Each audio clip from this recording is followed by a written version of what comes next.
Alrighty, welcome everyone to the very first episode of the Acutis cast. My name is Will Dethridge. I'm the CEO of Catholics for Hire, and the goal of this podcast is to showcase talented young Catholic professionals and talk about their spirituality, especially in the legacy of the company's patron, Blessed Carlo Acutis. So joining me today is Alexa Harbour. She is the Director of Project Management for Catholics for Hire. Alexa, go ahead and introduce yourself and tell us a little bit about you. Thanks. Well, my name's Alexa Harbour, and I hail from Appleton, Wisconsin. I've been working with Catholics for Hire for over a year now.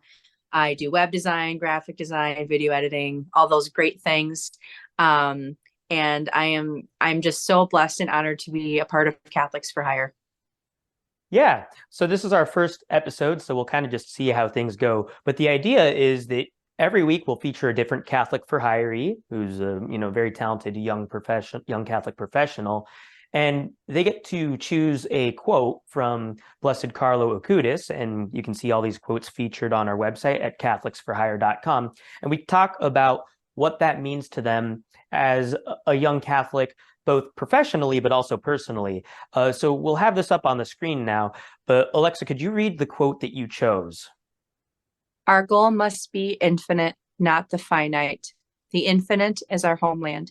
Heaven has been waiting for us forever. That's a pretty good one to start with. What stuck out to you about that quote? When I read it, it's very close to my life motto, that everything that I've done, since I came back to the Catholic faith fully in my late teen years, I've wanted to make sure that the goal is heaven. That's the goal for everything that I do. I mean, at least I hope, that I'm doing my best to be doing that in work, in when I was in school, when I was in religious formation, just in my daily communications with people, just being a witness of Christ, because no matter what I do, the goal has to be heaven, no matter what. Fantastic. Can you tell us a little bit about that journey? Because I think that's something that a lot of listeners would really love to hear. Sure.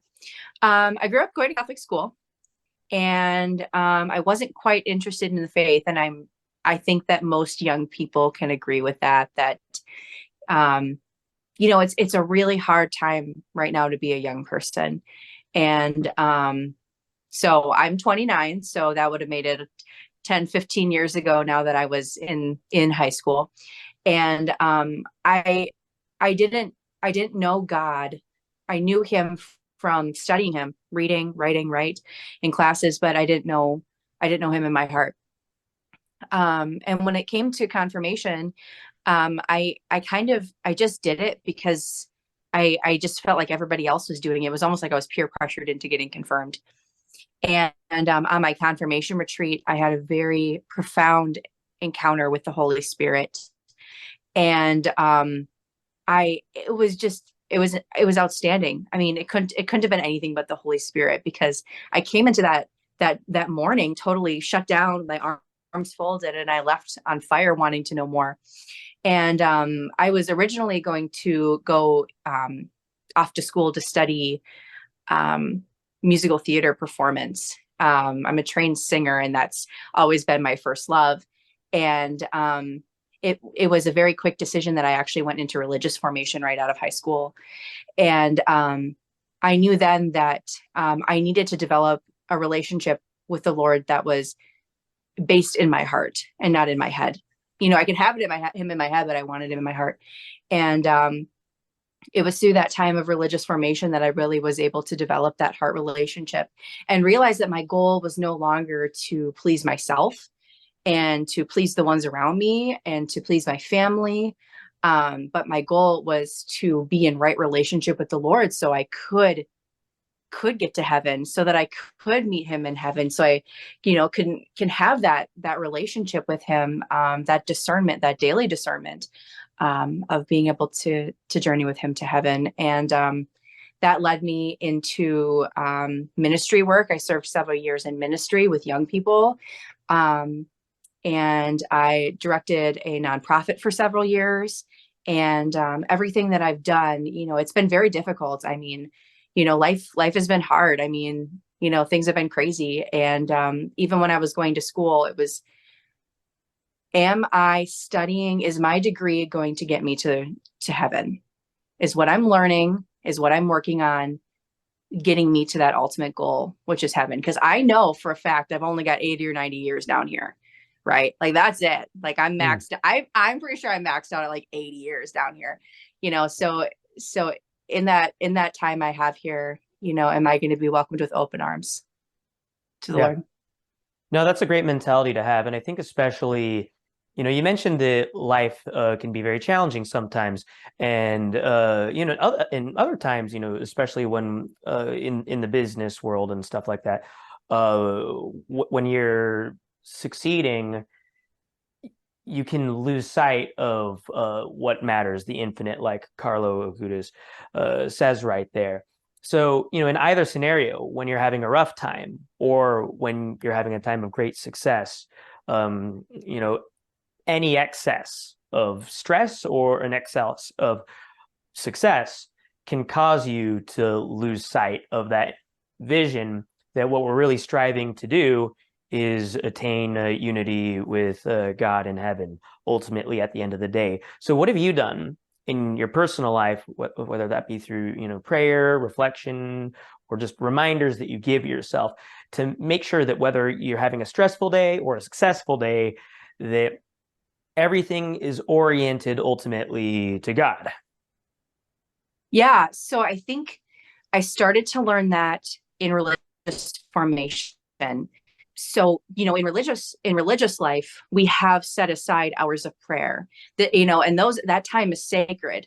And I took that into active ministry with me that, even though I'm, traveling and I'm working with all these young people all day long, that I still have structured time to make sure that I'm completely just with the Lord. Like it's just him and I, and we're having a conversation. And now working full time, for Catholics for Hire and in business, some of that's had to change a little bit. And Will, I have a prayer ministry that I do, and I'm breeding dogs on top of all of that, and just all of us in our transitions, and it's so wonderful and it's so beautiful. So that time of structures had to change a little bit. So for me right now, it's making sure that the first hour of the day is really set aside to converse with the Lord. And that could be going to adoration, but for me right now, it's just sitting in silence with him, having my morning, cup of tea with the Lord and just sitting in silence with him. It's when I'm working on projects, whether it be graphic design or reviewing somebody's work, that I'm I listen to chant a lot, like Gregorian chant when I'm working, just to keep my mind focused on him. Praying for our clients, as when we're working on projects for them, like how can I really pray for them? Because we have so many amazing clients that are doing, that are serving the Lord in these powerful ways. So how can I pray for them while we're working for them? Taking time at lunch to say a prayer. It's having holy items around my room so that I can always, if I'm not working on something directly, I can look up and see my crucifix or see the icons and really allow that to bring me back and ground myself. And then always ending the day with him. Yeah, no, those are really good practical examples. And I like your mention of scattering icons and religious imagery around, because that will ultimately help to serve as a reminder that your work is serving a far greater purpose. And of course, I think the ultimate goal, it's of course important to have religious imagery out there, but it's almost like training wheels in a sense. I love the Franciscan approach, which is you should find God in everything. But in order to get there, you have to find him in the most obvious places, which is like the cross, right? Or an icon like you've got in your background or things like that. And ultimately, if you keep thinking about God being around you, you can go out on a nature walk and you can see his beauty there. You can see God in the faces of people that you help and you serve and all. So, humans are creatures of habit, and it's almost training us to have this Pavlovian sense that God really is all around us. So even starting with something like, I don't know, like wearing a cross or carrying a rosary in your pocket or a cross in your pocket, something like that, super useful to kind of stay in that zone, I guess. Absolutely. Now, being a project manager, I'm sure things get stressful, when you're stressed, and it certainly can be a stressful time to be, to act Christian, to act holy, act Christ-like, whether that be at work or in personal interactions with people. What advice would you give people, especially young people, who struggle with that? What are things that you kind of do when you're just like, man, I just want to slap this guy upside the head or something like that? Sure. I think that when I was in formation, we read a book by Anne Garrido. It was on conflict management. So that has been important to me from more of a secular standpoint, I guess you could say. So there's just been some basic life skills that I've integrated into my work experiences. But practicing gratitude in a very Catholic formalized way, that I am so grateful to be serving Catholics for Hire. I am so grateful that I have devices that work, that I'm able to create products. I'm so grateful that we're working with these amazing people. And I think keeping that mindset of gratitude that what I'm doing, and it goes back to the quote of like, I am so blessed to be able to serve companies that are intentional, that these our clients also want heaven, our freelancers, want heaven. And having that mindset of gratitude through all the frustration has been helpful, and then it's giving people the benefit of the doubt, and talking to you, or just at the end of the day having some friends to share with and say, hey, I can't believe this is going on. But I always know that the Lord is going to take care of it, because he does every single time. So no matter what we are frustrated about, the Lord has taken care of it every single time, and we've grown from it. Yeah. Those are some good pieces of advice to give people. And, especially, in our space, it's great to have the opportunity to remind ourselves that, for us, we're Catholics for Hire, or working for any ministry like that. And, that's something that we've strived to do in our own company, is really instill that culture, because we've definitely come across different Catholic organizations that seem to be more money first or business first.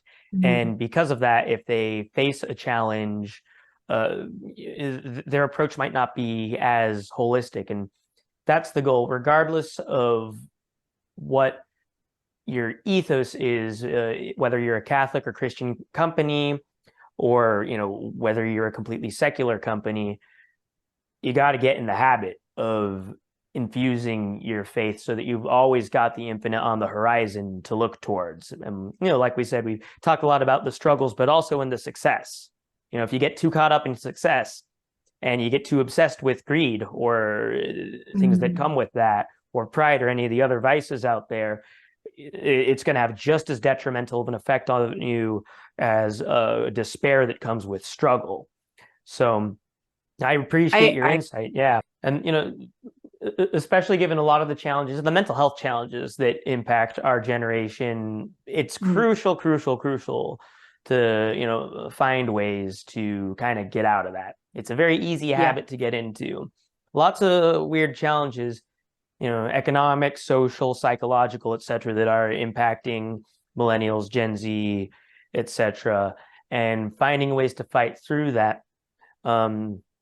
Both, with spiritual dimensions, but also physiological ones, making sure you're getting sleep, exercise, food, whatever it is, that's super, super important. I think it's very important to remember that God gives us glimpses of the infinite all over the place.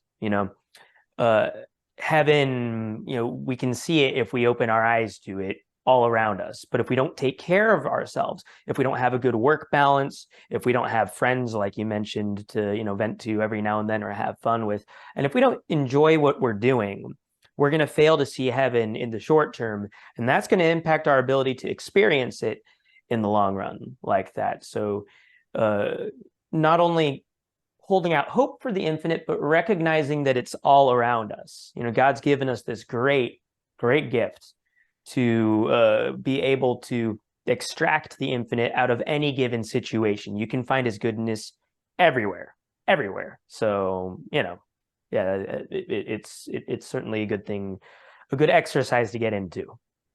I think the most free I've ever felt in my entire life too, and I think this ties into it, is when I was in formation and I was discerning with a Benedictine community. No cell phones, no talking, no nothing. We were out picking weeds, and like seeing God in every bit of that.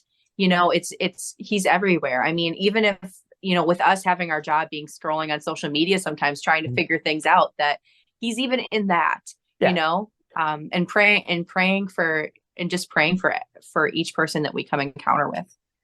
Yeah. Well, I think this has been a great first episode of the Acutis cast, and we appreciate you for coming on, Alexa. And next week, we'll continue to feature various Catholics for Hirees. We've got a great crew, and a lot of great experiences to share. I think it's important when you have we're a company, but we're basically a ministry, baked into our ethos, to take our experiences and share that with other people. I think that when you experience the happiness that comes from God's graces, as well as the wisdom that comes from them, especially in this day and age, you got to share them. So Alexa, thank you for sharing, your insight and all the wisdom that you've gained from your career so far as a young Catholic professional. Thanks, Will. I appreciate it.